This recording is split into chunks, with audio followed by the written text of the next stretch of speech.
dari jiwa atau pikiran non fisik. Plato pertama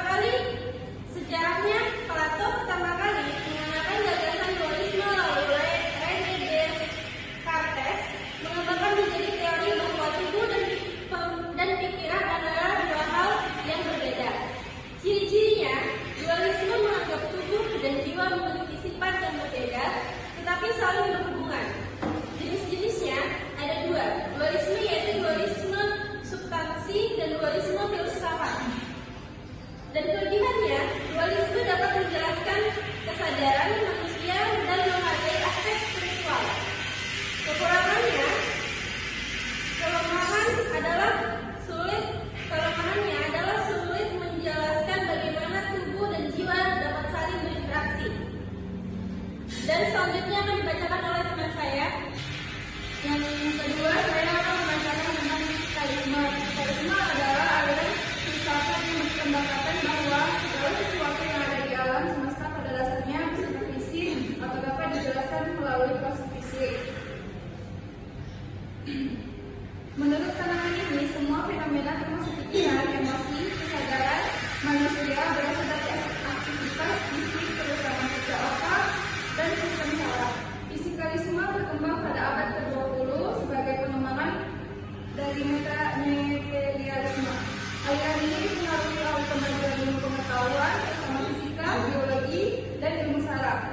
Para filsuf seperti Rudolf Carnap dan Otto Neurath mengembangkan gagasan bahwa semua pengetahuan dunia pada akhirnya akan dijelaskan melalui ilmu fisika. Dengan pandangan dunia ilmu modern, posisinya perkembangan pesat ilmu saraf. Sebab maupun akibat berada dalam ranah fisik yang sama, beberapa konsep utama fisikalisme yaitu semua yang ada di alam semesta bersifat fisik. Yang kedua, pikiran dan kesadaran merupakan hasil aktivitas otak. Yang ketiga, semua fenomena mengikuti hukum alam. Meskipun demikian, fisikalisme mendapati kritik serius, terutama dari argumen yang menyoroti keberadaan pengalaman subjektif. Selanjutnya materi akan dibacakan oleh teman saya. Materi ketiga adalah fungsionalisme. Pengertian dari fungsionalisme adalah teori yang menjelaskan bahwa pikiran ditentukan oleh fungsi atau cara kerjanya, bukan oleh bentuk fungsi fisik. Jadi, yang penting adalah bagaimana suatu sistem menerima informasi, mengelolanya, dan menghasilkan respon. Bukan apakah sistem berupa otak manusia atau mesin. B. Sejarah singkat. Teori ini berkembang pada tahun 1960-an sebagai tanggapan terhadap teori sebelumnya yang dianggap belum mampu menjelaskan proses mental secara lengkap. Tokoh yang pertama ada Gary Putnam, kemudian dilanjutkan oleh Jerry Fodor dan David Lewis. C. Konsep fungsionalisme. Konsep utamanya adalah keadaan mental ditentukan oleh fungsinya. Pikiran bekerja seperti sistem pengolahan informasi, yaitu menerima input, memprosesnya lalu menghasilkan output. Jika dua sistem memiliki fungsi yang sama, keduanya disediakan memiliki keadaan mental yang sama meskipun bentuk fisiknya berbeda. Tokoh fungsionalisme.